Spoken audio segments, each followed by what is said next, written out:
I'm delighted to be here on the invitation of the Vickers Machine Gun Association and for the National Army Museum.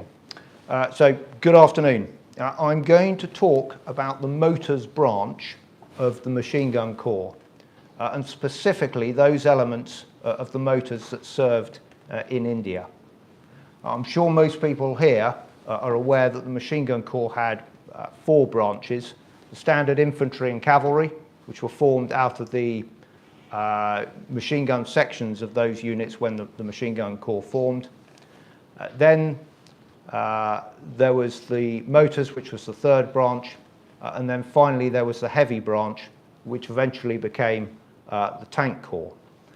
That was formed separately and subsequently to the Machine Gun Corps in order to provide the first tank crews in 1916. A number of men from the Motors were compulsorily transferred across to the Heavy branch in 16, but the Heavy branch was not a successor or even formed directly from the Motors.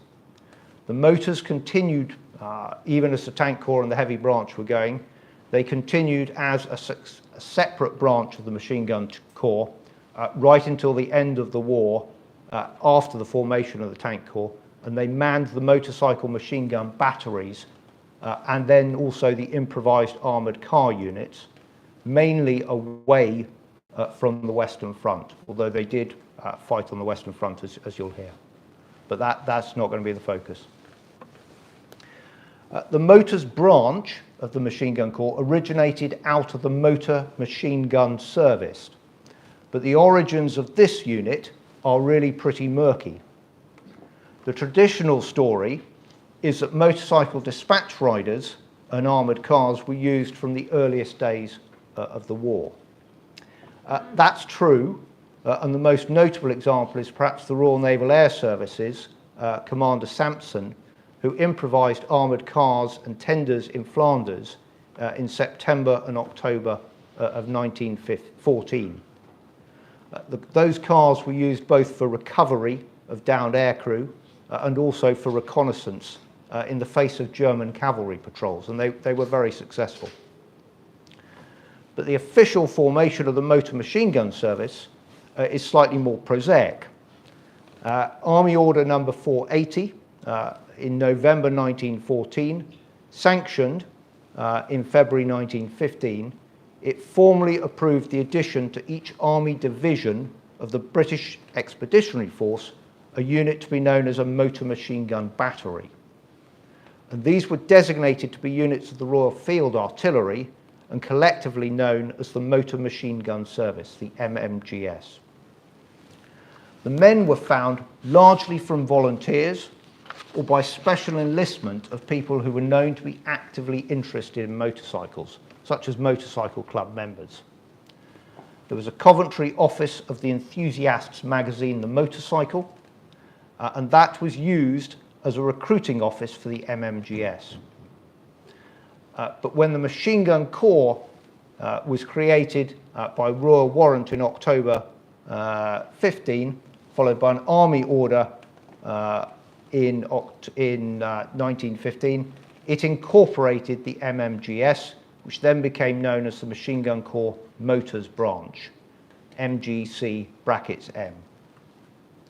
And about this time, they had about 3,000 men. There's some evidence now starting to emerge that even before these army orders were issued, that motorcycle machine gun batteries were being formed as private venture organisations, a bit like Sir John Willoughby's subsequent armoured car unit, which went out to East Africa. Certainly in the September 1914 edition of the Motorcycle, a machine gun equipped motorcycle sidecar outfit had been spotted in London. Then in October that same year, the magazine produced a small article which was looking for recruits for the first London Motor Machine Gun Battery. Recruits were required to enlist for 3 years or the duration of the war and must provide their own kit, which will cost in each case about £5. When the motor machine gun service itself was actually formed, that unit, the London Machine Gun Battery, appears to have been taken over and actually formed the nucleus of number 1 motor machine gun battery. It appears in a piece in the Globe magazine of 13th November 1914, and at that stage it's referred to as Lord Lyvedon's contingent. So again, private organisations coming up. But in total, over the years, about 28 batteries of the motor machine gun service, or the machine gun corps motors, were formed over those 3 years. For those men of the motor machine gun service or the machine gun corps motors on the northwest frontier in the First World War and its immediate aftermath, we effectively are concerned with 5 batteries, namely the 3rd, 14th, 15th, 19th, and primarily 22nd Battery motor machine guns. I'm going to focus on 22nd Battery, first because it's the one that only deployed to India. The other 4 went to the Western Front after they were trained and remained there through 15 and 16 and into 1917. So I'm going to focus on that, so on 22nd Battery, as I say, because it's the only one that went directly to India. Secondly, because it had the greatest role of all the batteries out there in India. And thirdly, because it's the one that I have a personal connection to, in that that's where my grandfather served. So 22nd Battery, you can see them here, formed in UK during the summer and early autumn of 1915. The motors conducted the majority of their training around Bisley, but they did runs on the bikes down as far as the south coast, and it certainly seems that 22nd Battery spent at least some of their training in the area of Eastbourne, because this photo that we've got up at the moment shows them in and around that area, somewhere in a camp near Beachy Head. I'm going to touch on a few of the men who made up that battery. Firstly, the CO, the OC as we call him today, because he was a field rank officer, not a lieutenant colonel, but known a battery officer commanding was known as a CO. Major Alexander Weldon Maloney. He was born in Ireland in about 1885, and he was the eldest of 3 brothers, all of whom went into the army. One of whom was killed at second Ypres, and he certainly came from an army family because his younger sister Eileen also married an army officer. I'm afraid a cavalryman, but can't have everything. Alexander commissioned into the 4th Leinsters in 1901, which was a territorial force battalion, and that was quite a common way of getting into the regular army. He then went on to 1st Battalion, the Royal Dublin Fusiliers. He served in Malta, Egypt, and India. But perhaps most significantly, he was with the 1st Royal Dublins when they were destroyed at V Beach of the Gallipoli landings on 25th of April 1915. By that time, Alex was a captain. He was company 2IC of W Company, who were aboard the SS River Clyde, shown in the slide here. And that may well be why he survived, because the other companies of the Dublins went ashore in rowing boats, and as I say, were largely destroyed. And it may well be that this was the experience that shaped him for his subsequent command on the northwest frontier. He was wounded somewhere in the afternoon of the 25th, or perhaps the following day once ashore. And that wound was serious enough to cause his evacuation back to the UK. And so in October 1915, he was transferred to the Machine Gun Corps Motors and then sent to command 22nd Battery at Bisley. He survived the war, subsequently left the army, returned to India from 1921 to 28 as a trainer of racehorses and managed of large racing stables. He He spent some time in South Africa. He was recalled to service in August 1940, out in India still, but did not see active service and was released again in January 1943. Returned to the UK after the war, dying of cancer in 1953. As far as I'm aware, he was childless without ever having married. But he got in touch with my grandfather when he came back to UK after the war, but grandfather at that stage was settled, teaching, and declined the offer to go and join the racing stables, so far as I'm aware. Talking of which, this is my grandfather, Ernest William Mcrow. He was an engineering student at London University when the war broke out. He enlisted into the MMGS in March 1915 when he was aged 19 and started training at Bisley later that summer.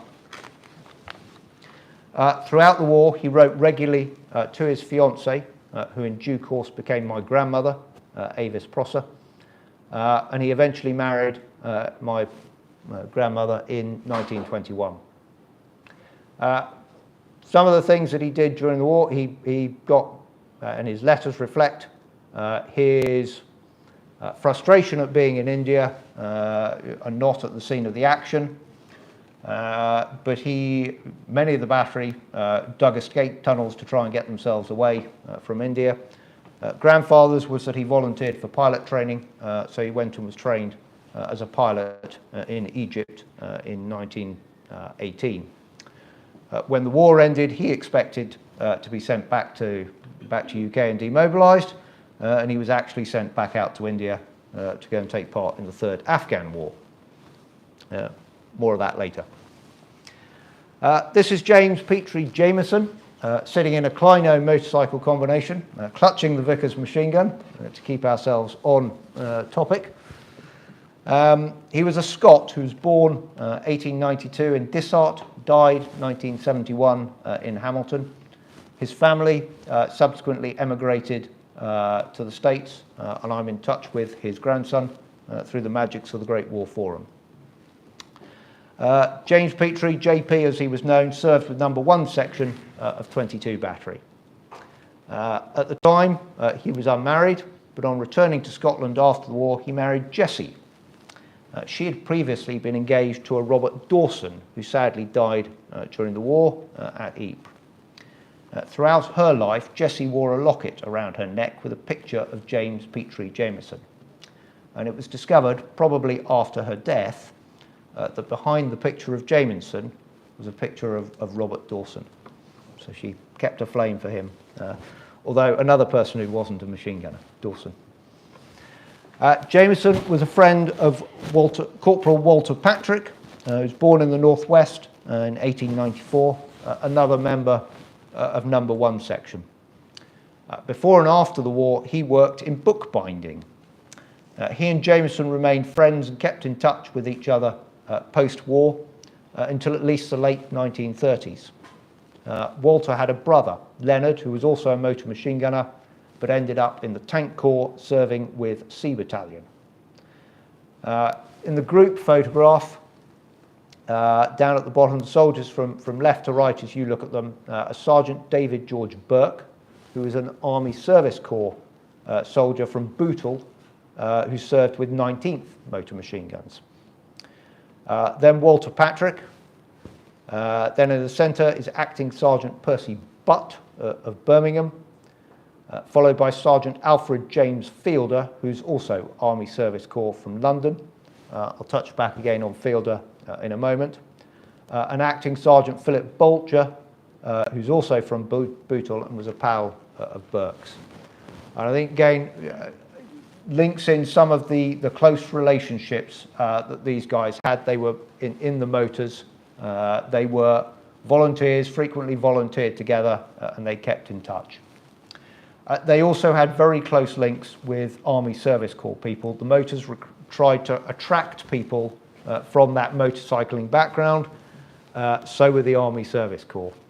The Army Service Corps paid better as well, and they were the ones who got the famous pre-war racers, people like Fielder, who was a motorcycle works trials rider before the war. This chap, and I think there's a rangefinder somewhere in the displays out and about out there. This chap is Gunner John Travell Matan Goth. He died 28th of August 1921, aged 26 at the British Station Hospital in Marie. He had discharged from the army in March 1920 after the Third Afghan War. He was baptised around 15th September 1895 at Dinton in Wiltshire. He was the son of John Travell Goth of Hinxton in Cambridgeshire, and was at Birmingham University from 1912 to 13. And he appears to have enlisted in 1915 around May of that time. At the time of his death, he was living in, I'm going to struggle with pronunciation, apologies, Goregali in the Punjab, which is close by Marie. So he discharged locally. There's some suspicion that he may have married, but we haven't found any marriage records. But that's largely driven by the fact that he appears to be wearing, I'm not sure whether it's a marriage ring or a signet ring on his ring finger. And of course, ring wearing by blokes wasn't as common back then as it is now. But it might be that he married and sought the OC's permission to discharge locally. We don't know.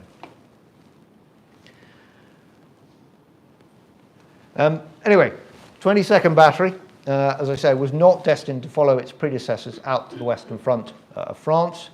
They shipped out of Devonport on the 26th of February 1916 aboard the SS Beltane, shown at the bottom left as you look at it there. They sailed via the Mediterranean and out to Suez, and then arrived in Bombay on the 20th of March 1916 before moving north by train to join 2nd Rawalpindi Division. Having arrived in Rawalpindi in late March of 16, they moved into their new quarters of Cambridge Lines, which is a barracks which doubtless seemed relatively luxurious after the tents and the huts of the accommodation at Bisley, or the confines of the troop deck on board the Beltane. We know they went on the Beltane, we know they left Devonport because the shipping records still exist. It lists the officers by name and says they were travelling first class. It does not list the soldiers by name, sadly, but no great surprise. But they were clearly travelling in steerage along with their motorcycles, which are also listed on the manifest, so the motorcycles and trucks of the battery. Once they were in Rawalpindi, 22nd Battery formed an element of the divisional troops of the 2nd Rawalpindi Division. As such, their role was to form part of the response force should trouble break out on the northwest frontier. So they could then be sent quickly to the point of greatest need as a quick reaction force. And in this role, it's obviously fairly important that they were familiar with the whole of the frontier as far as possible, because they could be sent to pretty much any point of it. So almost as soon as they arrived in Rawalpindi, they were deployed in a month-long, 1,000-mile familiarisation tour around the whole of the frontier. And afterwards, Sergeant Fielder, who's shown in this slide, I said we'd come back to him, who was the battery sergeant mechanic, he wrote a letter to the Motorcycle magazine, and that was published there. And he describes the heat, dust, pouring rain, steep climbs, and treacherous roads. So they went out past Attock and now Shira, Attock Bridge and Attock Fort being shown at the top of the slide, out to Matan. From here they went field firing. And the object of that was, as Fielder described, to put the fear of God into the native chief and tribesmen, which we fairly succeeded in doing. In the evening, we went to see an Indian war dance, which is a very impressive affair. And the tour then continued and visited the Khyber Pass, bottom left and bottom right as well, before continuing to Tal and Parachinar in the Kurram Valley. Certainly the top slide, the bottom slide is in the Parachinar area, and we think most of the others are as well. After visiting the Kurram, they continued to Kohat, where they were inspected by the general in command, and completed further field firing. They were then returned to Rawalpindi via Bannu and Peshawar, and Fielder concludes his letter to the motorcycle with, "Being the sergeant mechanic in charge, I had a fairly busy time of it," which I've always thought was probably something of an understatement for a 1,000-mile tour on motorcycles in those days. And these were some of the very first motorcycles in India. They weren't the first, but they were some of the very first. The battery returned to Rawalpindi in May. It was the hot season by that stage, or it was coming on fast. There was still plenty to keep them occupied, however. British troops would routinely leave their normal barracks on the plains during the season and move to what were referred to as summer stations or hill stations in the foothills of the Himalayas, largely to escape the worst of the heat and the associated diseases. 22nd Motor Machine Guns was no exception. The battery was split into two halves in order to do so. In early June, the first half of the battery moved to a tented and hutted camp at Kulduna in the Maree Hills for 6 weeks. To this day, Maree remains a popular summer retreat in modern-day Pakistan. The then Lance Corporal Bill Mcrow was in the second half of the battery, and he moved to Kuldana in mid-July, returning to Rawalpindi in late August. Soccer, swimming, fishing all appear to have been fairly popular diversions, both at Rawalpindi and while up in the hills. Certainly there was a unit soccer league, and within the battery there was an intersection competition. So Life for 22 settled into a routine of training and showing the flag in order to impress or intimidate the natives. But it's clear that there was a strong feeling in the battery that they would rather be in France. One of Bill Mcrow's 1916 letters home expresses pity at the rumour that another motor machine gun battery is about to be sent to India. And the rising of 25th Calcutta Motor Machine Gun Volunteer Battery caused considerable disquiet amongst 22nd, largely because they were volunteers being recruited from the gentry of India, as far as we can establish. The battery was actually raised in India in October 16, shipped to Egypt in July 17 to take part in the Middle East campaign. So it didn't go to France at all, and it was actually disbanded in January 1918, probably without ever having seen any action. But in September 16, Bill Mcrow wrote home again, saying, "A very rotten thing is happening out here just now. All the papers are advertising for recruits for a Calcutta machine gun battery, which is to be trained at Rawalpindi, and promise that 2 months after the battery is complete, that it will be sent to France. You can understand how we feel about it, and the Major is awfully wild, and swore that he would not assist them in the least degree. He says that if they do not send them away in 2 months, he'll complain and risk a court-martial, because they cannot be properly trained in 2 months," which is probably pretty fair, because actually the motors went through a pretty intensive training regime in Bisley before they were sent overseas. Anyway, life continued.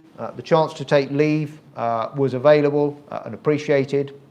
From his letters to the motorcycle, it's known that Sergeant Fielder spent his Christmas leave of 16 in Calcutta, though he also reports that troops were not well respected by civilians. The Taj Mahal, shown again, was another popular destination.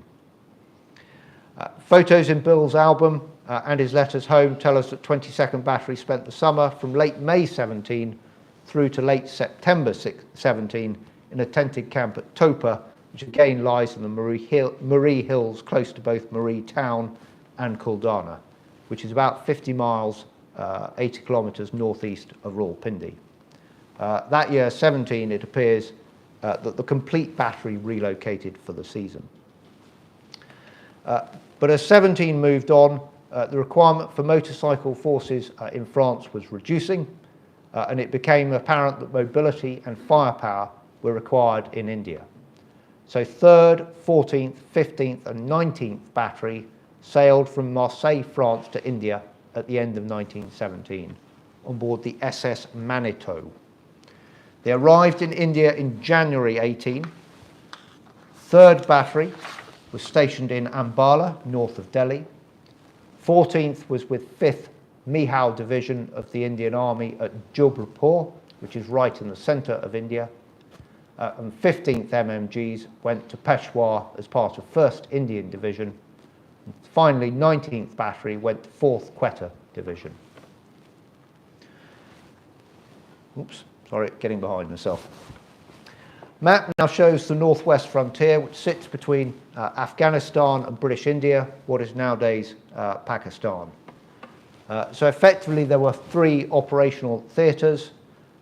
Theatre North being the Khyber Pass lying between Peshawar and Jalalabad towards the top of the square on the map, and the Chitral Valley itself, which is largely separate from the Khyber. Central theatre is Waziristan and the Kurram Valley, Waziristan being west of Bannu and Kurram Valley to the north of Bannu, leading up towards Jalalabad, an alternative route avoiding the Khyber into Afghanistan. And the Eastern Theatre, of which Quetta is the major city, with the Bolan Pass and Spimboldak to its north on the road to Kandahar, which was effectively the resupply route in the more modern Afghan conflict for British troops in Kandahar and Helmand. Baluchistan and the Zob region also effectively form part of that Eastern Theatre and lie to the northeast and east of Quetta. So of the newly arrived motor machine guns, 19th was in action almost immediately, because in eastern Baluchistan, pretty much above the word Quetta on the map, the Mari tribes rose against the British authorities in February 1918. They were encouraged by rumours that the British were short of manpower. British attempts at conciliation were repulsed, and on 20th of February a major attack was made on Gumbaz Fort, although this was repulsed. The British then assembled the Mari field force to combat the rising, which consisted of 2 columns. 19th Battery were formed as part of the Duki column, but it's recorded that owing to a lack of roads beyond Duki, it was decided to convert the machine gun sections to pack animal transport, with the ammunition belts being carried in packing cases by mules and camels. The battery passed Gumbaz Fort in March and reached Kolu, which is about 100 kilometres from Duki, a little later that month, March, and remained there as a garrison. The photo shows part of the battery at Gumbaz Fort. I don't have time to dig into the Punjab disturbances in any detail, but evidence taken by the Hunter Commission makes it clear that 22nd Battery were involved in policing operations in the Punjab after the Amritsar uprising and incidents. They formed with half squadrons of the 18th and 19th Lancers to conduct policing and patrol duties in Sialakot, Wazirabad and the Lyalpur areas of India, which is effectively southeast of Rawalpindi. The mobility and range of the motor machine guns made them particularly effective on long-range strike and arrest operations, while the cavalry tended to undertake more local patrols. So far as I'm aware, the services of the 4 other motor machine gun batteries were not called upon at that stage of the Punjab uprising. Nor for time am I going to go into any details on the causes of the Third Afghan War, which took place later on in 1919. But during that war, 3rd Motor Machine Guns were sent to Kohat. They were there from the 25th of May to the 29th of June 1919. They don't appear to have seen any action, and the same is also true, or seems to be true, for 14th Motor Machine Gun Battery. According to the official account of the war, 14th were temporarily in Bombay, and possibly that would be a prelude to them disbanding back to the UK. They would certainly appear to have been away from Jubal Lapore. So the major player of the motor machine guns certainly was 22nd Battery. When the crisis broke, they were freshly returned from the Rawalpindi from policing in the Punjab, and they were rushed from there to Kohat in order to reinforce General Eustace's central front in the Central Theatre. As soon as they arrived at Kohat, they were immediately sent forward to reinforce the Kurram militia at Parachinar, up at the top north, right up by the border. It was here in late May, as Nadir Khan, the Afghan general, invested Thal, the skirmishes on the frontiers increased in intensity, particularly around Piwa Kotal, Karlachi and Lakatiga. The Kurram militia had pickets out at all of these border locations. And as various Afghan forces gathered, machine guns, cavalry, guns and infantry were all rushed forward from Parachinar to push them back and to relieve the pickets on the border itself. Once the Afghans had been driven back, the reinforcements would then be withdrawn back to their reserve location at Parachinar. And as I said, 22 Battery heavily involved at this stage because the mobility provided by the motorcycle sidecar combinations was highly prized. And even if they couldn't get the motorcycles and combinations there, there's recorded incidents of them dismounting the guns, packing them up on mules to get them into action. On the 2nd and 3rd of June 1919, Thal was relieved by, funnily enough, Reginald Dyer, the butcher of Amritsar, and the Kurram militia, along with a section of 22 motor machine guns, took the battle back across the Durand line and invaded Afghanistan.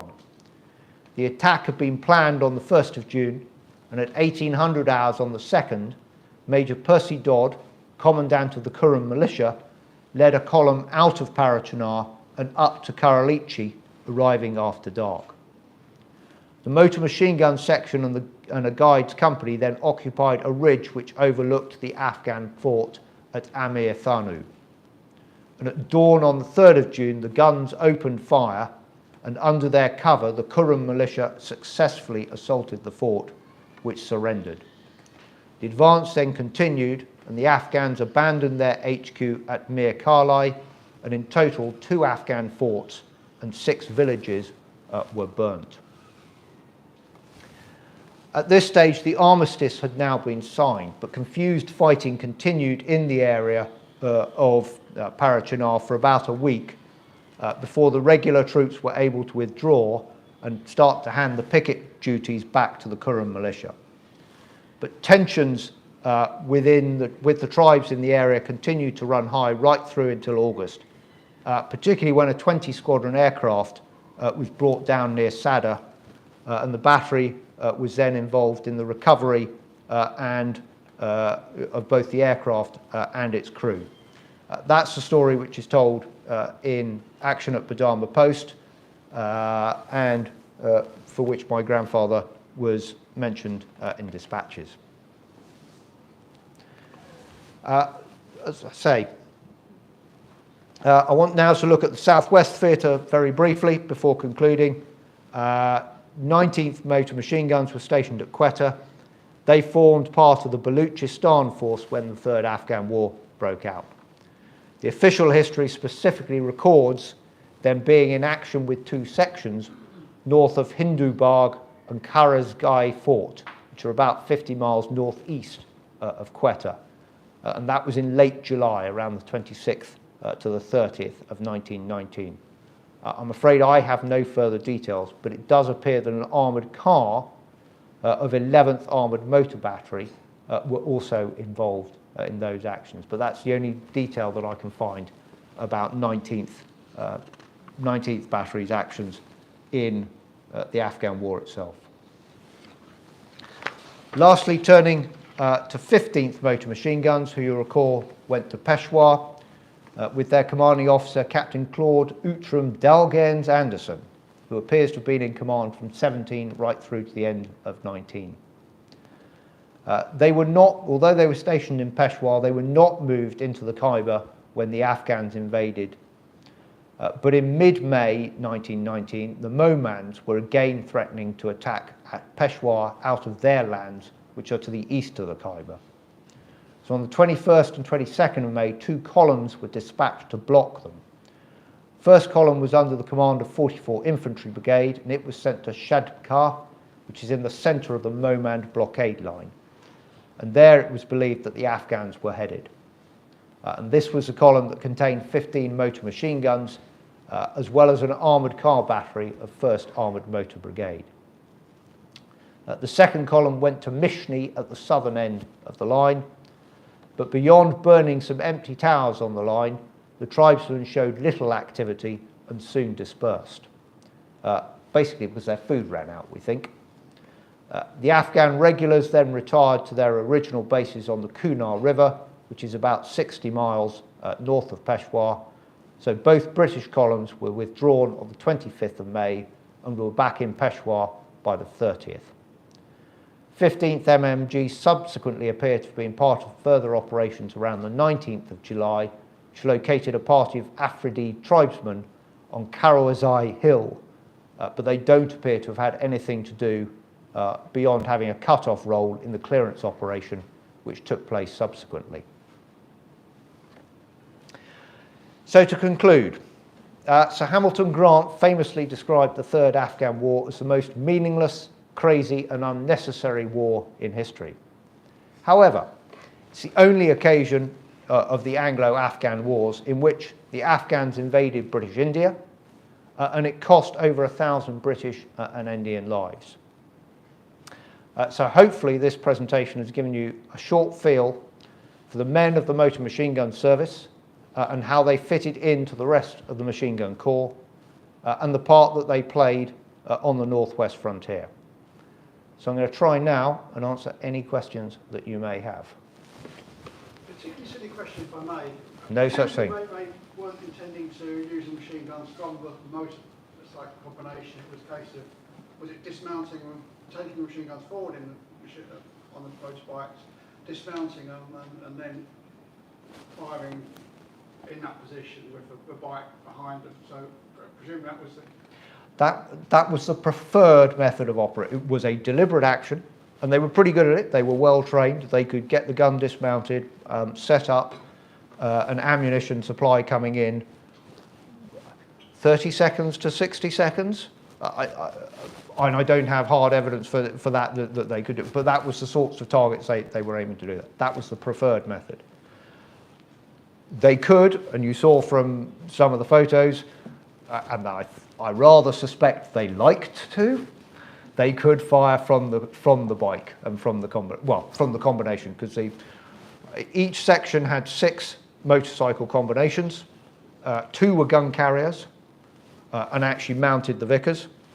2 were ammunition carriers, because clearly they could go through quite a lot of ammunition. And again, that all speaks to the preferred method was dismount the gun and get it stable, camouflaged, all the rest of it. That's only how the belt would feed with the quick chat.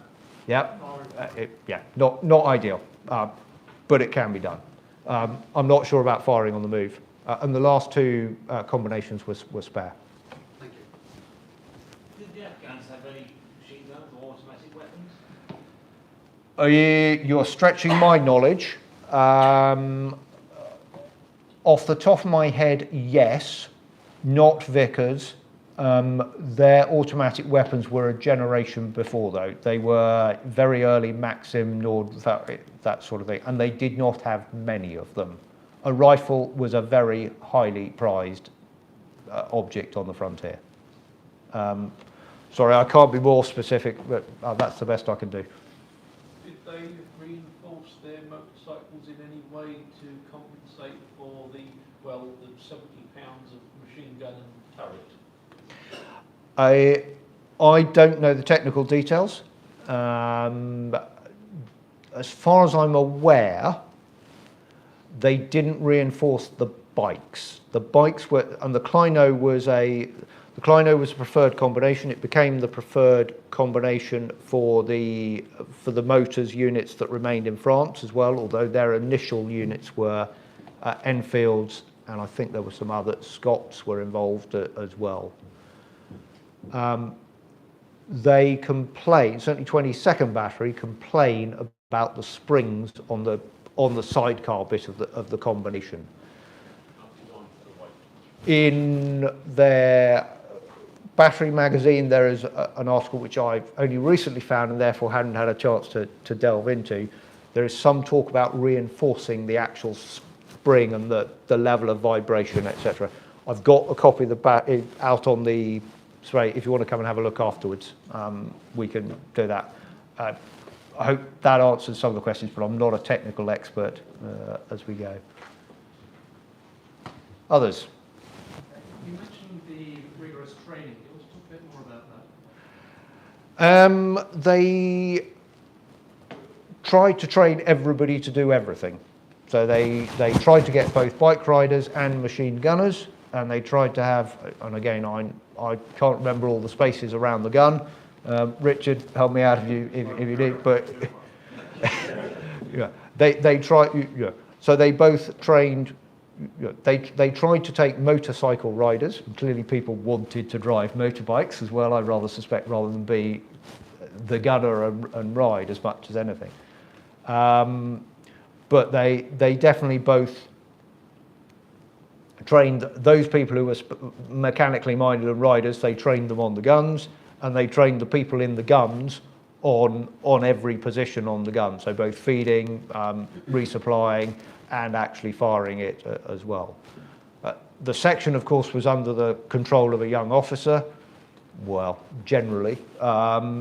More specifically, it was under the control of a sergeant. And each of the guns then probably had a corporal in charge of that particular gun. So there was an element of supervision available as well. In terms of, Bisley is where the motor machine guns did it. Did their training. They were never involved at Grantham. Ideal ranges for firing Vickers machine guns. It's as we saw a couple of weeks ago. So plenty of chance to do that, and Heathland as well for riding bikes cross country. And they certainly, as we've seen, 22nd Battery were down at Eastbourne. I don't know how long for, but they were down for a period of time, and they definitely encourage riding out and getting out and about and doing long training runs, both to train things like map reading, etc., as well as sort of the mechanical things. When they got to India, one of my grandfather's letters includes quite a detailed passage of how he was put in charge of, as a Lance Corporal, how he was basically put in charge of the battery. The CO designated all the officers and seniors as casualties and said, right, you're in charge. And he writes quite a bit about how he was told, go and the enemy have occupied this particular place 3 miles down the road, go and sort it out. So they clearly trained alternate chains of command and out and about when they went out once they were in India. Is that the focus, or were you more focused on Bisley and the? Probably the form Bisley. How long would it, before people were sent out, how long would they be trained? Well, they trained as a battery, so they weren't thick. But off the top of my head, it seems to have been they formed the battery, and it would be at least 3 months before they were sent to France. 20. About 12 weeks. Yeah.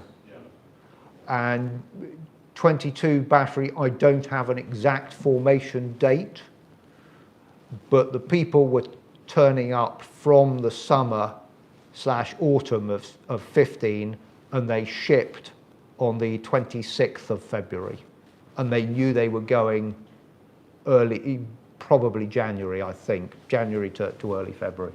So that slightly longer in 22nd, well, they were held for slightly longer. But again, that was the time at which people were starting to say, actually, what's the point of having motorcycle machine gun batteries on the Western Front? Because they're being used in anti-aircraft roles, or they're being used in infantry roles to take forward machine guns and reinforce. So, yeah, I was invested knowing nothing about the operations and campaign you just discussed. But given what you discussed, what was more significant in the mobility offered by the motorcycle or the firepower offered by the machine gun?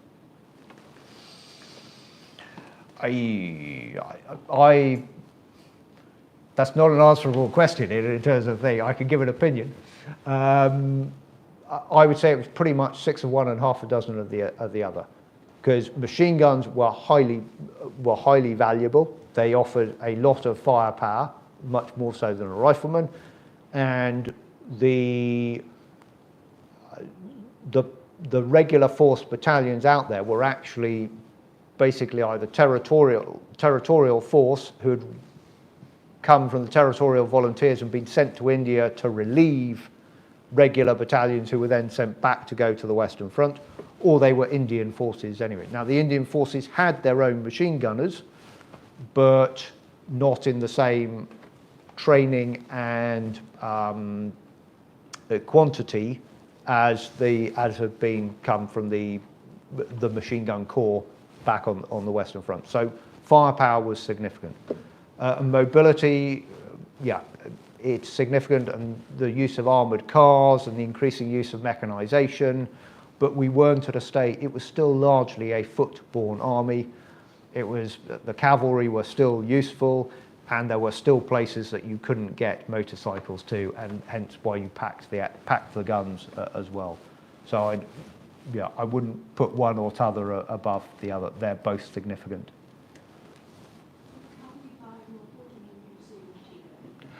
I'm very sorry, but the museum declined the opportunity to stock it. I have a couple of copies with me if anybody wants to see me quietly afterwards. But yeah, otherwise, the details are on the website and it's available at a special price from Caseway at the moment of £10. Although, being disloyal to my publisher, I suspect that you can still find it cheaper than that somewhere. Although you will also, there are also places on the internet where you'll pay considerably more. So don't be fooled. You can certainly get it for £10. Any more for any more?